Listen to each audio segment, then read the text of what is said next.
Okay, hello, good morning everyone, and welcome to our virtual coffee morning. It's lovely to see you all today on what I imagine is a very busy, or has been a very busy week for all teachers and careers leads. So we do really appreciate your time today ahead of schools reopening next week. So lovely to see you all. We're really excited to have a number of speakers with us today, and the focus of today's session will be around virtual work experience. And we have some great presenters from SpringPod who will be telling us all about their wonderful platform and all those opportunities.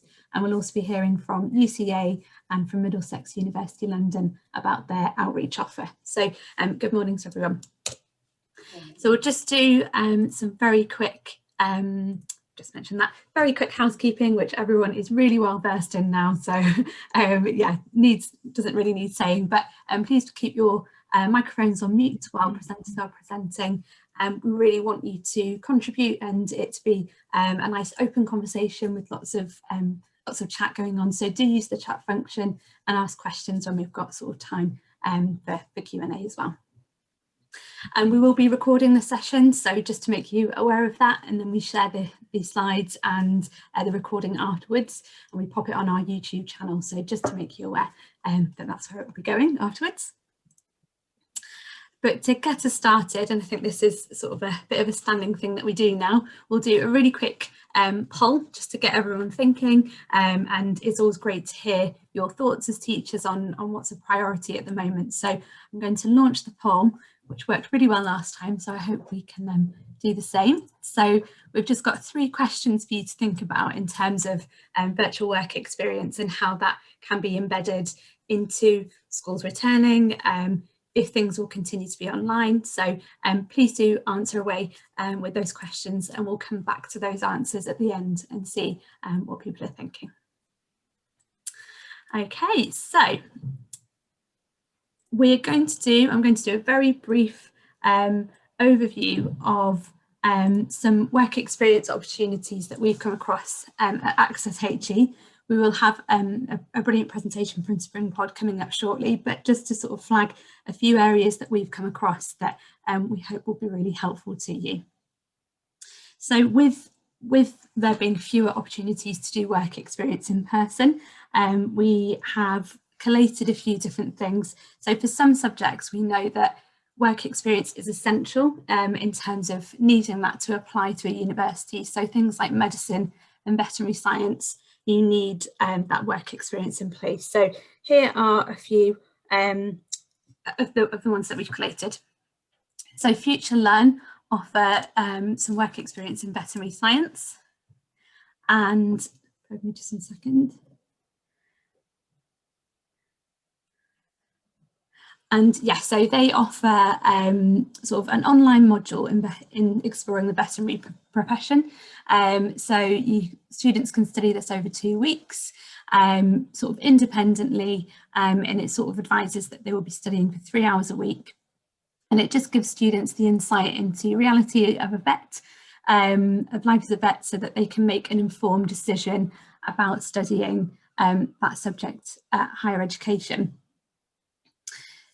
Brighton and Sussex Medical School offer a similar virtual sort of online platform modules for students, and this will introduce students to the NHS, and students can look at 6 different medical roles within the medical profession.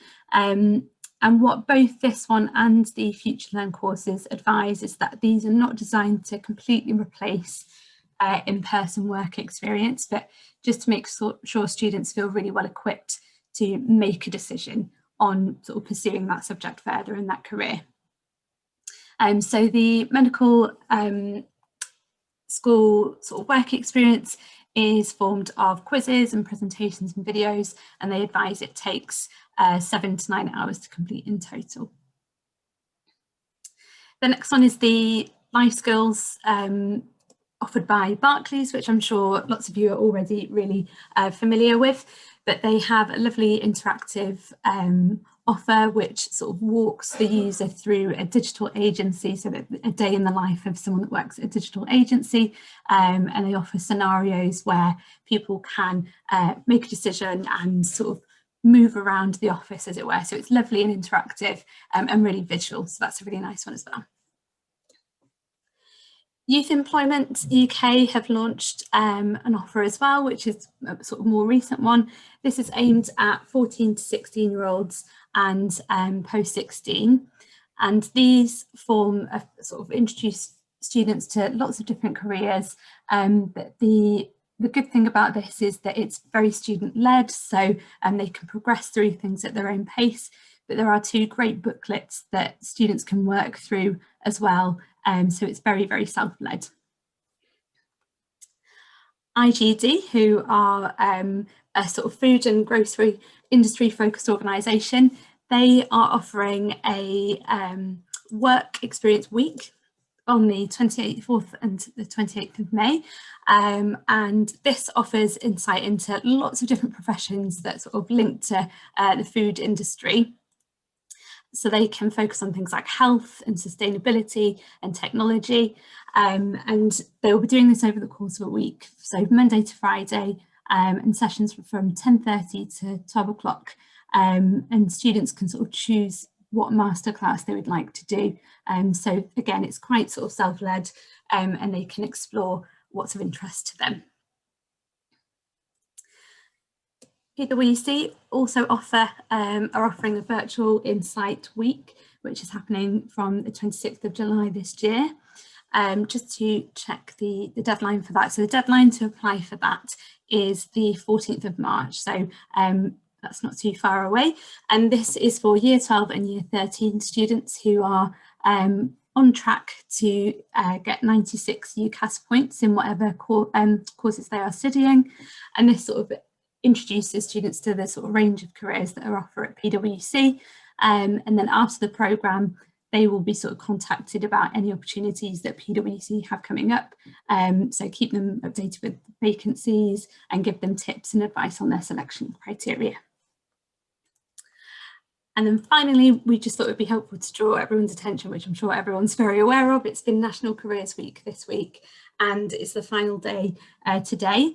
And they have a virtual careers fair, which is fabulous and is very well represented by lots of different industries. So there's loads of sort of career insights on that website. So I would encourage everyone to have a look at the Virtual Careers Fair website as well. But those are just a few of the sort of virtual work experience opportunities that are out there. I'm now going to hand over to Sam Long and Nhs Careers at SpringPod to talk about the platform that they have, which, yeah, we're really excited to see. Hi everyone. Yeah, so as Michelle just mentioned, we're from SpringPod. Obviously, thank you for all of your time today and presenting a little bit more about us and what it is that we do. So what we're going to do, we've got a quick presentation to go through with you, and then afterwards we've got 5 minutes for a few questions and answers. So what we'll do is hand you over to my colleague Nhs, who's going to go through the presentation. Nhs is our Vice President of Educational Partnerships, so we're in very safe hands with her. Nhs? Hello everybody, how is everybody today? All good? Excellent, I like the thumbs up, thank you. Okay, so I don't know if anybody's heard of SpringPod. I'd like to think that, that we're doing the rounds at the moment in terms of all the different partners that we're working with in the schools and colleges. So what I wanted to do today was actually bring it to the, I think, the forefront of everybody's minds in terms of what we do, how we do it, and why we do it, which I think is the most important part. So in terms of meeting SpringPod, obviously we're a careers platform that offers students the opportunity to explore pathways and gain meaningful experience to help them secure their next steps after school, college or university. What that looks like is in terms of whenever we look at what we're going to do and put it out to market, we do it from a student's perspective always, because that's the most important element. And obviously the way in which the world is at the moment, it's about making sure that every student has the opportunity to be able to fulfill their career aspirations and to actually get tasters in terms of different industries and gain knowledge around work experience. Now, obviously, because of what's going on at the moment, it's brought virtual to the forefront, and we're all used to our Zoom meetings and everything else. But what we've done is we've gone that one step further, and we've put together some programs that are not only interactive, but they're really, really engaging for all the students out there. And it allows them to actually dip in and out of different industries and start thinking about what their career aspirations actually are. Also, what I want to make sure everybody understands this is not just a stopgap in terms of because of the coronavirus. This is about putting something in place that's going to have a blended approach around the curriculum. It's going to allow teachers and students to be able to gain experience within work experience, but also what it's allowing everyone to do is to work alongside the curriculum that's in place. So, for example, we work with a lot of different partners. I mean, I'll give you some examples actually. We work with the likes of Airbus, Nestle, the NHS. We're working with 18 different regions at the moment. One of the work experience programs we put together with the NHS was actually a live surgery. So you can tell how interactive it actually is. I mean, students, it did put a few students off, to be honest, watching the live surgery, but it just tells you how engaging and how interactive that actually is. We also work with the likes of Vodafone, Marks and Spencer's, RAF, Ernst Young, the CIM, PwC. So we've got some really good partners that we work with, and the way in which we work, we have two different elements as well. We have a free work experience programs that we build in conjunction with partners. So we've got partner-led programs. We've also got SpringPod own programs, and then we've also got bespoke models that we can align with with certain curriculums and around employability as well. So with the free programs, I always say to schools, colleges, universities, please pass on the message, get your students to register, get them to have a look at the different work experience that are available for them. Because they're employer-led, it means that the employers they choose who actually go on the work experience. So there is a set criteria. So for example, if we're working with Surrey and Sussex NHS Trust, for example, they are looking for people that are more regionally focused. They're looking at, and they can even be more specific around gender and things like that. We try to influence them not to do that, but they are allowed to do that. What that actually then means is that they will set out, say they've got 100 places on their virtual work experience program. One of them, I mean, there was 100 places, we had 3,500 students actually apply. So you can understand that this was why we started looking at, right, okay, what can we do to allow every single student out there to go through a work experience program and not be turned away. And the way in which we've done that is put some bespoke programs together and work very closely with a lot of schools, colleges and universities out there to make sure that they do guarantee every student goes through that. Okay, so we launched in 2018, so we're a reasonably new business, but that doesn't mean that we haven't got the expertise, because we have all of our business is based around experts within the industries. We've got teachers working for us, journalists working for us, we build content, and obviously we also engage with a lot of professionals out there as well. Okay, we work with over 3,000 employers, universities, colleges and schools, and we engage with over 1.5 million students, 16 to 18-year-olds at the moment, and that number's growing. Okay, what that looks like is, in the February half term, this is 1 week, so 23,157 students went through a virtual work experience program with SpringPod. What that means is that these students are engaged, they've gone on there. If you have a look on LinkedIn and you look at SpringPod, you'll see all of these students are putting up their certificates. They're making sure that all of they're building their brand awareness, they're building their brand in themselves as well. And I think that's part and parcel of what we do, is we try and get the students to recognise that they are an individual that can build their brand and get them work ready. And I think that's the biggest part of it. It's about getting them work ready. We offer full tracking and analytics as well. So this gives you an example of the different programs that the students actually enrolled in. So law was by far the favourite, and then going all the way down to dentistry. We offer about 30 different programs, ranging from obviously law down to dentistry, journalism, engineering, hospitality, all the different key sectors within. We can also drill down in terms of ethnicity and year groups as well. So it just gives you a little bit of an understanding of how we look at the data. And obviously all of our programs, they capture data so that we can report back to schools and colleges, and they can use it in their Ofsted reporting. Okay, so what we say to our young people is take control of your future. Build your SpringPod profile. it just gives them, it's all mobile ready, so you can use it on any mobile device. What you do is, as a student, you log in and you start creating your profile. You put in there what your ambitions are, what your education background is, what experience, portfolio and achievements you've been doing, and it's all linked into the SpringPod website. And then you can also look at obviously subjects and career interests, so all in one place. You can then get to explore the future pathways. So you look at all different content around different university courses and college courses. You've got to look at apprenticeship vacancies, different industry guidelines, career pathways. It's all on there in one place so that the students can actually go in, have a look, find out what's going on, and just keep looking and updating. So we allow the students to gain life-changing experience. Okay, it's fundamental for every young person. We have to overcome barriers such as location and socio-economic backgrounds through our unique virtual degree tasted internships and work experience programs. This has been made career opportunities accessible for everybody, regardless where a young person is from or what factors have previously inhibited them. And as I was saying, we'll go into these in more detail in a sec. All of our programs, we have professional speakers on them so that it works a lot more streamlined. We work with the colleges and the schools to make sure that the content is built out to their specification, which is good. When the time is right, your young people can connect with their desired next step by attending virtual open days, ask admission teams vital questions. So not only do we do virtual work experience, we also do open days, and we do events as well. And what we do is there's always opportunities for Q&A, admissions, around admissions and things like that. So it's all in one place. It's a little HubSpot all in one place. Okay, so at the moment, just to give you a bit of an indication as well, all of our programs are built around Gatsby benchmarks, okay, and whether they fulfil 5 and 6, which is the main criteria within the virtual environment, you'll find that a lot of our programs actually do all 8. So the virtual work experience. Now this is something we're launching. It's free for schools and students. Okay, there's going to be 6 cohorts per year.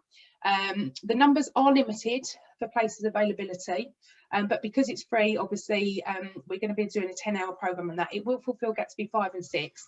So what that means is it's a unique virtual experience by SpringPod, have been created to provide students with valuable insight into potential careers and equip them with the skills to realise them. Each program consists of 10 hours of work, which can be completed flexibly over the course of 2 weeks and will involve live webinars with industry professionals. Specific advice, information and taster activities.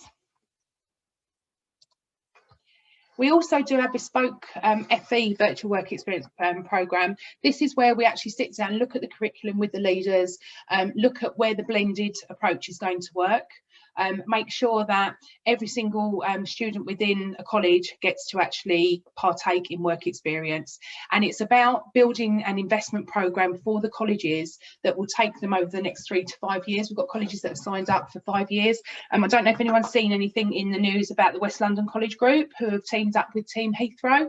That's one of our programmes. So Team Heathrow consists of about 5 or 6 different employers, and that's including Heathrow, Mace, for example. So they've got construction, they've got engineering, and they've got different elements there. And what that's allowed to happen is it's working with, they actually got funding from the CCF. So it's always worthwhile looking at where your funding can come from, especially around virtual work experience, because it's not going away. There needs to be something in place that's going to allow every student to gain work experience. Okay, I know I'm running out of time because I do talk a lot, so I do apologise. I'll be 2 more minutes. Okay, so in terms of the virtual degree taster programs, again, this is going to be free for schools and students. It's going to be available all year round, and it's going to have 10 hours of work. So this is predominantly for years 12 students. Okay, and what that means is it's going to be flexible over the course of 2 weeks, but we can answer more questions about that, and if anybody wants to ask any questions later, we can. And then we do insight experiences as well around employers. Okay, so national employers, as I said, about like Airbus, Nestle, NHS, Vodafone, and Marks and Spencer, all those types of employers. Not dissimilar actually to what PwC are doing, as you saw on the first slide. So yeah, it's about allowing the students to make confident and informed decisions about their future. Okay, so we've got some testimonials there. We're actually rated 4.9 in Trustpilot, and that's by students. You know what students like, they don't rate anything. So we're pleased to say we're actually making it quite high up in there. Okay, and that is me done. Anyone got any questions? That was a real whistle-stop tour, so I do apologise. Everybody can have a copy of that as well, so that's not a problem. All right. Thanks, Janice. That was fab. And yeah, I've written down a few things, but one of them was 23,000 students over half term. That's fantastic to see. How many it's a huge number. Yeah. It's a huge number, and it makes us so proud to be able to actually be able to do that for the students, especially in this time. I think that's the most important thing, but I think it's also so important that we use a blended approach moving forward, because what happens is, as we know, number one, all the businesses, they're not going to be going back to the same as what they were before. People are not going to be going into offices 5 days a week. So therefore the opportunities from apprenticeship point of view and work experience point of view are going to come less and less, which means that it becomes a bit of a struggle. When it's virtual, you can have as many people on there as you want. You're not restricted. A lot of it can be on demand. A lot of it can be however you want it to be. It just allows everybody to have a guaranteed place, and that's what we wanted to do, and make it as fun as possible as well, obviously, and as engaging as possible. We've had a few questions and comments on the chat, so if that's okay, Janice. So there's interest particularly in the virtual degree tasters, and if you could share a bit more information. I don't know if there are links to anything that you can share. I can certainly, I can, what I'll do is I will send, if you tell me, I can give you all the details and send you the links so you can send them on. But if anybody does want to talk to me or Sam about anything, then Michelle can give you our details. So the degree tasters, they've been put together so that it gives the students an insight into lots of different industries, not just one. And I think that's really important as well. When we do work experience programs of any kind, it allows them to not just, if you're doing travel and tourism, for example, you go and work in a travel agents. Actually, that's just one facet of being in travel and tourism. You can go to you can do aviation, you can do lots and lots of different things, but also actually engineering would sit quite nicely if you was looking at aviation. So you get the chance to actually pop into all the different sessions. So that's why we built those. It gives everyone a chance then. And we've got a question around if there are plans to have work experience for year 10s and year 11s, or is it just Key Stage 5 at the moment? No, years 10s and year 11s, and we've got programs that are going to be launched for September. So they will be, and it'll be a subscription model for the schools, so they can put as many students on them as they want.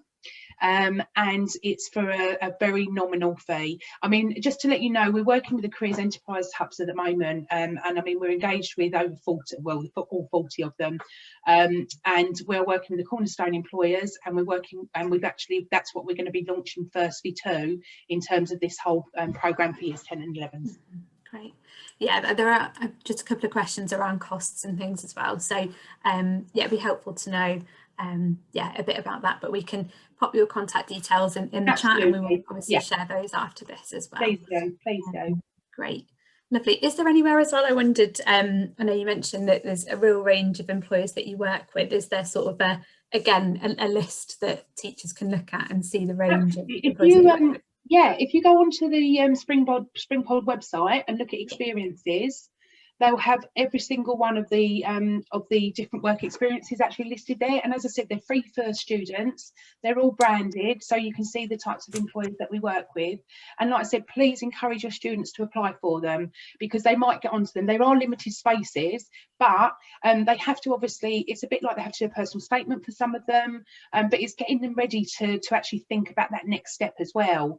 Especially the I suppose the third years, well, Key Stage 5, 6, 7, 8, 9, 10, wherever, however far you want to go. It's just getting them ready for the workplace and giving them the opportunity to dip into different careers. So yeah, have a look on there. Please encourage your students to register, because like I said, we want to up the ante on the 23,000 students going through work experience.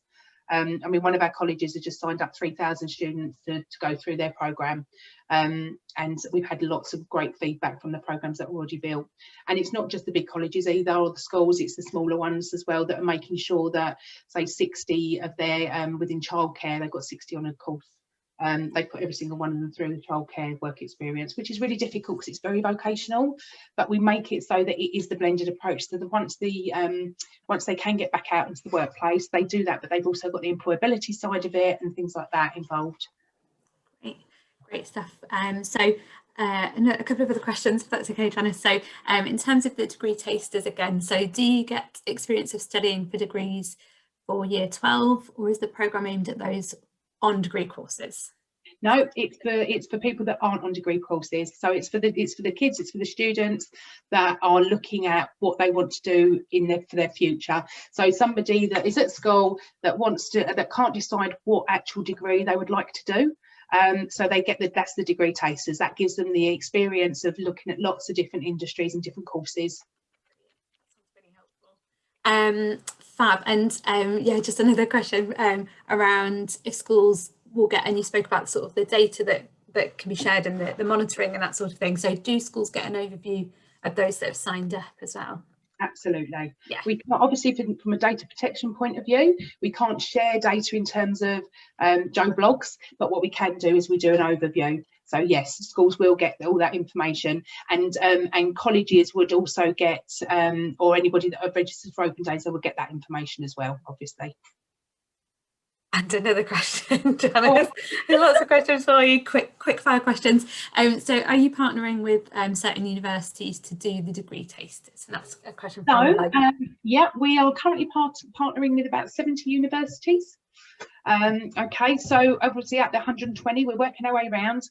We've already just launched them, so give us a bit of time. But yeah, it's really important for us. We cover, so at SpringPod, just to give you a bit of insight, we cover obviously schools we're launching into. We've been in FE for 2 years now. We've also been in HE for about 8 months. So we've got the people that work on the ground have got a lot of knowledge around those areas. I mean, I've been in FE for about the last 9 years now. From a sales point of view, I worked for the TES, I worked for eTeach and different companies like that doing recruitment.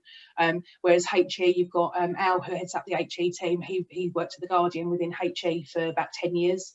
And then we've also got journalists that we work with as well. And obviously, yeah, it's we've got the expertise and the experience within those teams. It's just making sure that now what we do is we're talking to all the right people and getting everybody on board. And I think you'll all agree the actual proposition in terms of what we're doing for the students is absolutely phenomenal. It's not something that you can't be proud to say you work for and you're doing and you're putting it in place, because for me especially, it's I've come out of recruitment to come into, let's look at it from a student acquisition point of view and look at what we're doing there. It all of a sudden becomes a real tangible product, because what you're doing is you're getting students actually work experience that they wouldn't necessarily have got, from all ethnicities, from all walks of life. It becomes accessible. Thanks very much. Thank you, Janice. I'm going to move us on if that's okay, but do keep popping your questions in the chat if you have any for Janice or any of our other speakers today. But yeah, thank you so much, Janice. Great to see. Okay. No problem, Sam. I didn't give you a chance to talk. I did tell you a lot. All right. And we'll share details of Sam and Janice as well, and all the links that we mentioned as a follow-up to today. And so I'm going to hand over to Hannah now, if that's okay, who is from UCA and is going to talk about the current outreach offer at UCA. Can you see my screen? Not yet.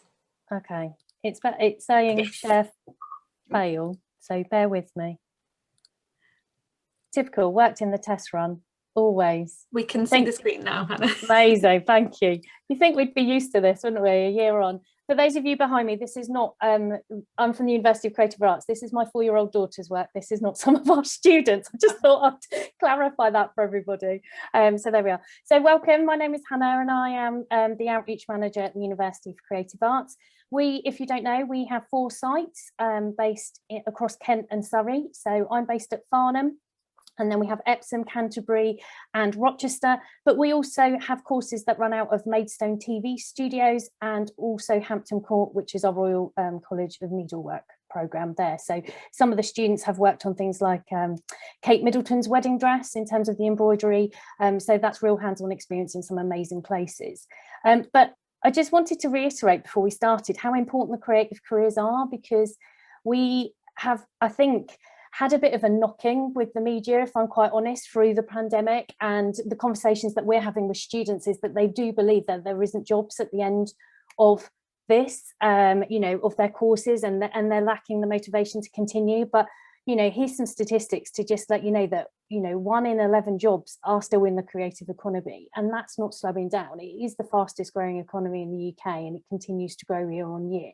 So a lot of our students go on into the world of work. We have a high employability rate, so it's just a reassurance, really.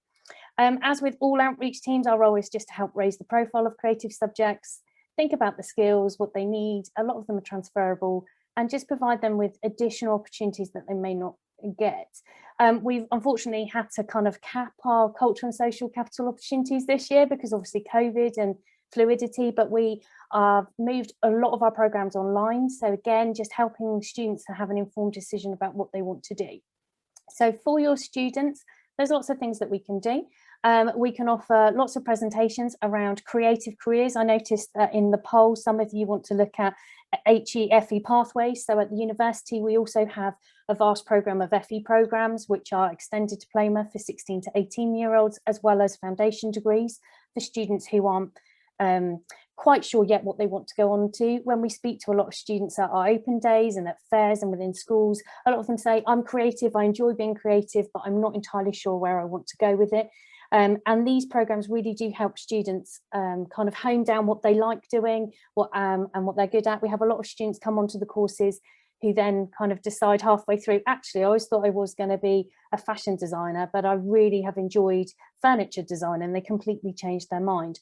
So those pathways, there's 5 pathways in those courses, really helps them just to explore, experiment and be free, often with subjects and opportunities that they wouldn't have had within schools and colleges. We also can do portfolio advice sessions, so look at individual students' artwork portfolios if they're going for interviews, to sort of get them to talk through it and help with that process, and all the other things that universities would usually do. We have a vast range of workshops that we can deliver virtually and also in your schools and colleges. We're still waiting guidance, as I'm sure you guys are all, as to whether we can go out and about or have you onto our campuses, but keep watching this space. Hopefully decisions will be made quite soon. We've run a mass amount of arts award programs for individual learners to sign up to. So we've just, over the February half term, worked with year 7s and 8s and have done a Discover in a Day, of which we've putting through 120 students to achieve that award. And to date, we're up to about 560 Bronze Arts Award students, which we've started to deliver from last Easter when we first went into lockdown. So with those programs, they're normally 6 weeks worth. So normally a Saturday or a Sunday for 4 hours online, which is broken up during the day, and there's independent study work for those students to do with feedback with the tutor. We also have aligned arts award to our summer schools, or some of them. It's really helped. I think when we first went into lockdown, it feels like a lifetime ago, a lot of the students were telling us that they feel that they were missing out on feedback in terms of they didn't have the opportunity to produce, and they were worried because of the way the assessment was going that they didn't have a tangible award at the end. So Arts Award, we're an accredited Arts Award centre. And we've also just had confirmation from Arts Award Trinity College, the governing body of Arts Award, that we can offer group training. So watch this space. There'll be some CPD opportunities if any of you within your schools and colleges would like to become Arts Award advisors. We can offer the training out to you free. We'll get some date together as soon as we can. We literally had the email on Wednesday, so we're working with Arts Award to do that. We, again, with summer schools, we've been waiting, like it feels a bit like we're always hung in limbo, doesn't it, with deja vu around what we can do. But we are probably going to do a lot of it virtually. We're waiting the university to confirm whether we can have on-campus experiences. But we have done a lot of summer schools over online. So just to reassure you that we're quite used to this by now, as most universities will tell you. The one thing that has come out though is normally our summer schools would be 3 days. We've decided for our programme this year that we're going to do a lot of sort of 2-hour workshops as part of our summer school offer, because a lot of the students are kind of, the joy of online learning has gone. We're all feeling it. So we just want to give students the opportunity just to play with creativity and get them thinking about their future in terms of, is this something they want to enjoy, with some tangible outputs at the end. We also listening to our schools and colleges and what you've been saying, know that wellbeing is really important. And we've created some creative wellbeing workshops. So for example, there's a mezzine workshop where students go through and create a mezzine, and it's all about the things that they enjoy. So whenever they're feeling a bit down, they can pick it up and flick through, and it just helps them in terms of their positivity and look at that. We also have writing for wellbeing, the reflection purposes of that, which a lot of students are using and have found that really influential in their work that they're doing for school and colleges as well. We also have one of our workshops, which is creating a pebble, which is for meditation. So the students use Aboriginal art techniques, so they're learning some art theory alongside it, but then that pebble they would keep and retain, and that's used alongside meditation later on. Coming up, we have our Easter schools. They will be 4 days. They're for 14 to 17-year-olds, and they're for students who are thinking about creative careers. They cover the 5 pathways, which we offer in our further education courses, which are 3D, fashion, fine art, moving image, and visual communications. It's great for students just to experiment, and we provide all of the materials to the students to participate, so there's no barrier there. They're all free for them to attend, and they have the choice of either doing Tuesday to Friday, and then we normally run those sort of 10 till 12, then 2 till 4, but that's the maximum where we would have them online, and they would then get to go and experiment. Or the following week, which is 5-day weeks, they would give them or the Wednesday off.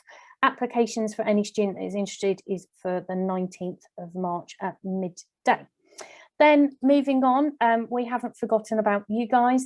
CPD opportunities are really important. So we are the University of Creative Arts are part of what's called the Ucadia Group, which is lots of creative universities.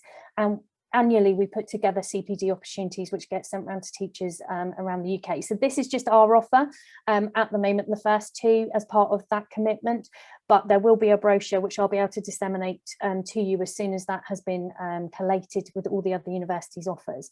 They will be online. So the first one is Cyanotype Printing. So if any of you want to have a go, it's 10 till 2, but actually within that there's 10 to 11 would be taught teaching, and then you'd come back 1 till 2. There's 2 hours for you to go off and do some independent learning within that. So if you do have school commitments and you're trying to work around that, it's not the solid 10 till 2 that you would need to be there. But also in our experience, we have Arts Award teams at the university. We've been delivering Arts Awards for a long time, and we just want to share our experience with you. So if any of you are thinking about becoming Arts Award with ArtsMark, let us know, and we can give some advice and support. We're also looking at doing a very specific Discover one, but dates to be confirmed. Also, we're very, very lucky. Within our learning and development team, one of our staff members is going to be trained in youth mental health first aider qualification, and as part of her assessment she needs to deliver the course. So we have 12 places, the dates are there. As soon as I have a bookable link, I'm sending it round to lots of you, but just to let you know that it will be free for you to attend, which is fantastic, because I know that this is quite a hefty price to get trained in, but we will only be allowed to have one person from a college or school sign up, and it will become a first serve first come basis. The other courses are below. We're currently in the process this week of building our CPD opportunities. So these are ones that we have confirmed, 5 to 6. They're about your well-being as well. It's not always about the students. I think we're all feeling locked down and continuing with that. So if you can join us, it'd be great. Come along and help with your own well-being. That'd be amazing. We also run throughout the year competitions. They're open to 15 to 18-year-olds. The theme for this year, which I think is quite fitting, is irregularity. And the students, there's 3 winners, and you can see there's a prize benefit of a voucher for them. All the information can be found there, but I just thought I'd let you know we follow a different theme. So the next competition that's going to open is film, media and performing arts. Then we have our creative business, and then fine art, photography and vis comms in the summer. Alongside that, we are running what's called UCA Lives. These are very informal sessions where you get to ask lots of questions, ranging from things like, what's it even like to live away from home? What's accommodation like? Talk to our current students about the student life, any financial information. And we're also running bespoke sessions for parents. So the website's there, so please have a look. As with all things open days, they are still virtual, but hot off the press. I can tell you that we will be running an on-campus open day across all 4 of our campuses on Saturday, the 3rd of July. I know that students feel that they miss not coming onto our campuses, and we also want to open our campuses up to you all, so you can come and see us and have a look at the facilities that we have. So the details are all there. And finally, if there's anything, any questions you have, please let me know. We are quite flexible. I think that's the beauty of creativity. We can run workshops that last half an hour to 4 hours, whatever you want. But we're really keen to make sure we're providing what the young people are telling you that they want. So please do tell us if you have any specific requests. We've just recently done a workshop with a school in Kent around positivity, and also just motivation, because they felt their year 11s were really struggling. So there's lots of things around resilience as well that we can work with. So that's it from me. I think that's my time up, and I will hand over to the lovely lady from Middlesex.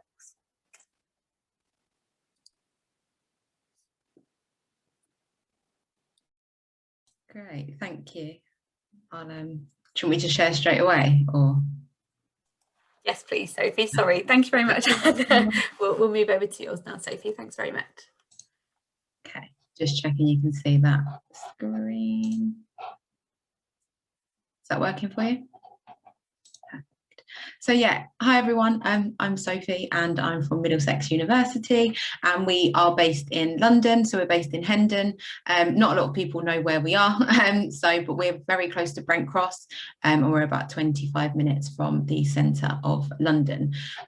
So it's a great little university to go to. We have one base within London, but we are an international university with bases around the world, Dubai, Malta, Mauritius.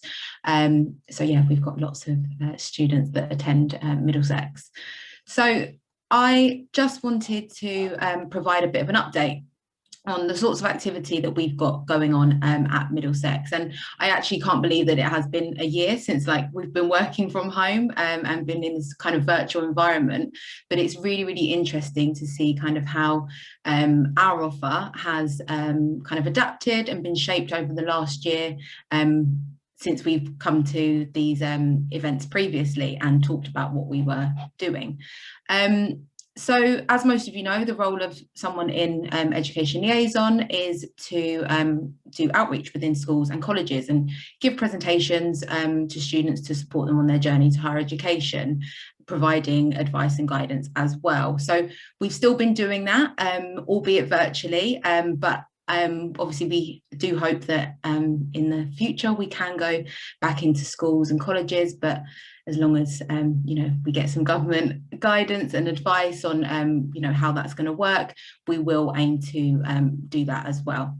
But we have been really successful in supporting students virtually, and our roles have changed really quite considerably as well. So as well as still offering our live presentations and workshops, we are doing those on a range of different topics. So things like applying to UCAS and personal statements, introduction to higher education. We've got things like student finance as well. We're also offering some specific subject-based careers advice, so things like health and social care, and also for some of our more creative courses, you know, looking to support students in creating a portfolio ready for their interview, and if they're interested in like nursing and midwifery, we are running interview preparation as well. So we are also doing bespoke offerings. So if there is something that you would like your students to know more about in their journey to higher education, we can also offer bespoke presentations. So we are now hosting a number of different events. We're producing lots of videos and creating really fantastic resources that can be used to support your students to help them make choices about what they want to do in their next steps. So I wanted to show you those first, and I'll just talk through them. So we've got a number of different resources that can be used by your students, and these can be used in a number of different ways. They can be used alongside some videos that we've got or workshops that we do, or they can be used as kind of standalone resources. So firstly here, we've got some checklists that we've created that are designed to support students, and as teachers and advisors, you can use this as well. And it's kind of like a timeline to help students note down important information from the universities that they visit or the universities that they are interested in. And as I said, students can use this on their own, or they can use it alongside some of the other offering that we've got.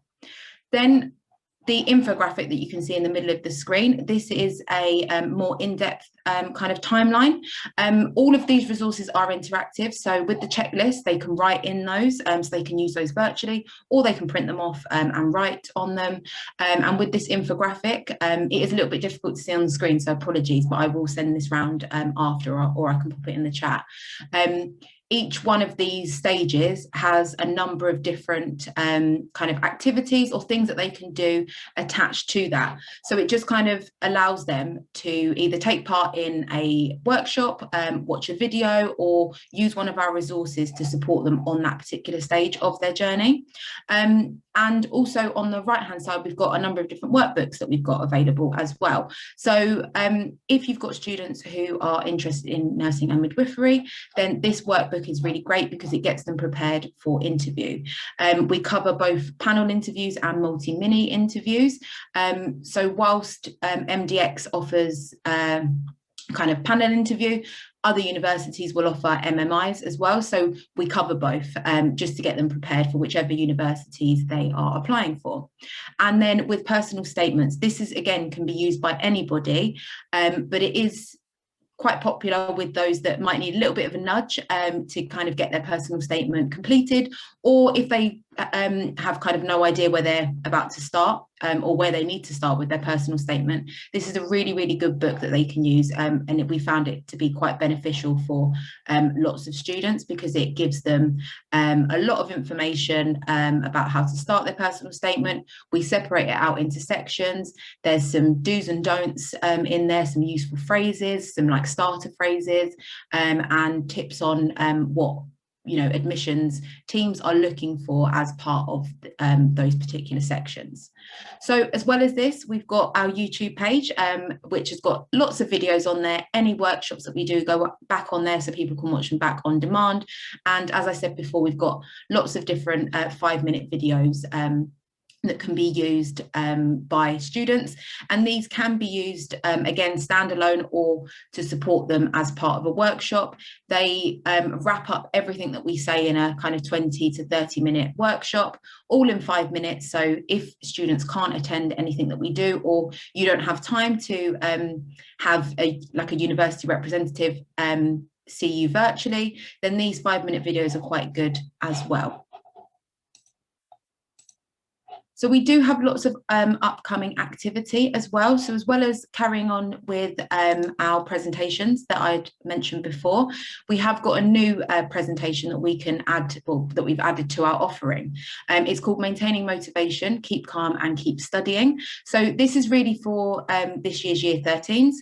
So with the shift in exams and kind of the uncertainty about kind of what's going to happen, at this stage, we thought it was a really good idea to create some sort of workshop just to kind of provide advice on kind of maintaining their well-being, because we know that lots of young people have been affected by the pandemic, and well-being has been affected.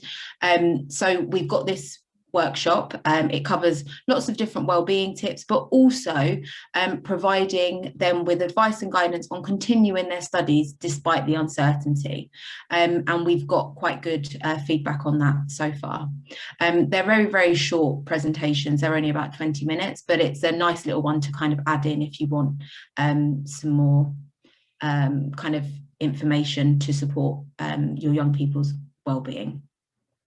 So we've also got a number of different live events that are happening over the coming months. This is just a snippet of what we've got coming up. We do have offering until June, but that is kind of to be confirmed in terms of exactly what we're doing. But we have some student finance workshops that are public, so anybody can attend these.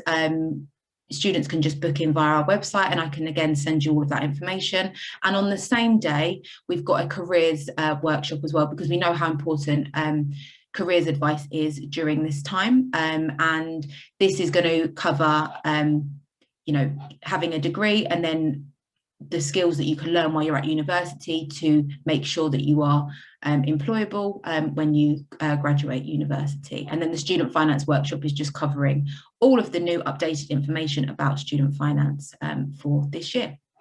We also have an open event on the 21st of April, and this is in the evening. And then in June, we are hoping again to do another Saturday event, which will be a long open event.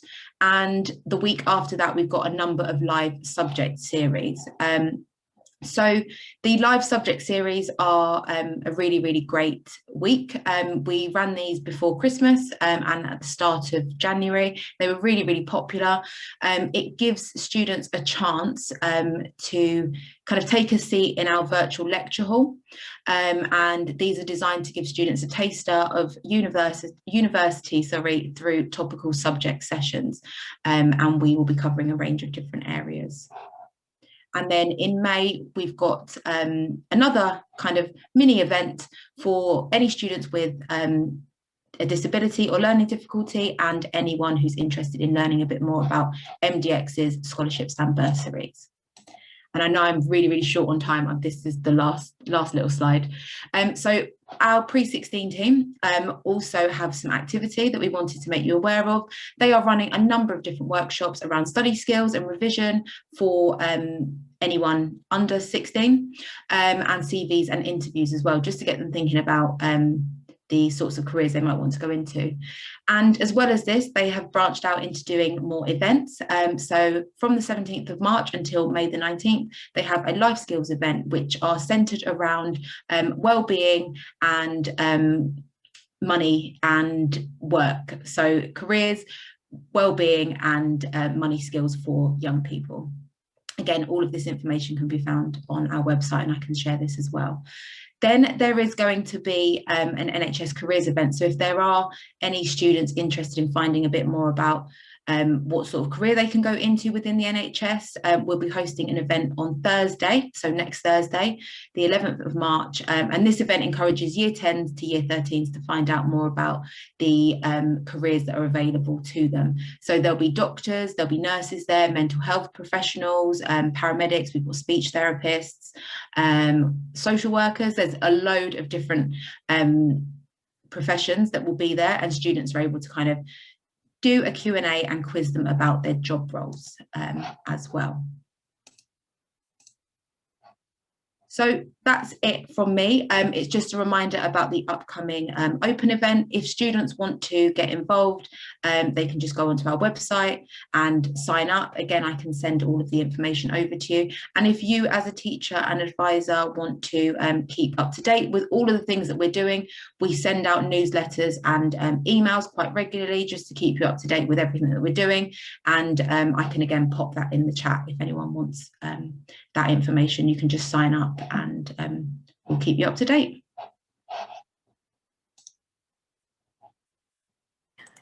Thank you so much, Sophie. That was great. Seems like I sort of said this on email, there's a great deal going on at Middlesex. Yeah, sorry, it's a lot. Yeah, it's definitely a lot of information. So I'm happy to share these slides and further information with you all. We are doing a hell of a lot of activity, but it's great. Been some really, really nice feedback from Juliet on the chat about experience of the Year 8 GCSE options event and how useful that was. So yeah, thank you so much for sharing. I think the NHS Careers event sounds absolutely fantastic in terms of the range of professionals that you've got there. So again, we'll signpost everything that's mentioned and share that with everyone that's attended today. I wondered if there were any questions for Sophie or Hannah as we sort of come to an end for our coffee morning. Any questions on the chat or any comments or any thoughts from AccessHE? Otherwise, we'll jump to the poll and see our thoughts on the questions that we asked. Okay, no worries at all. I have to say, Hannah, when you mentioned that you're doing an in-person open day, I did a little whoop and I had to check that I was muted. But it's fantastic to hear that, yeah, it just makes you feel optimistic that long term we will be back. I know, and one of the questions was about visits, and we're really hoping that because the university is going to open up for an open day on the 3rd of July, that we will be able to offer, but we haven't before throughout the whole pandemic. So it's awful, isn't it? Because we want to be able to give you definites and confirm everything, but we're still very much just waiting on all the guidance and seeing what everybody's saying. And our summer school programme, we kind of were waiting to see when clearing was going to be, to see if that influenced anything.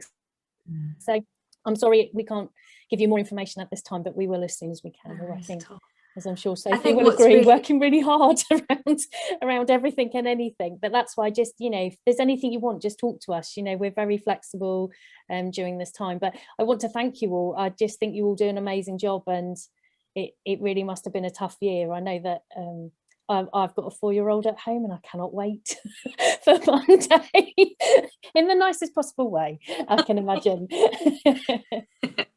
I think what's really reassuring though is hearing from all of the speakers today just how much innovation has happened over the last 12 months, and you know, there are still those opportunities out there, and yeah, they are coming thick and fast, and they're not sort of made any less valuable. So well done to you guys as well for continuing to create those opportunities. We'll share the poll, and I hope this works, but we asked a few questions around how teachers are feeling about embedding online careers activity sort of in classrooms or continuing to do this at home. So can everyone see that okay?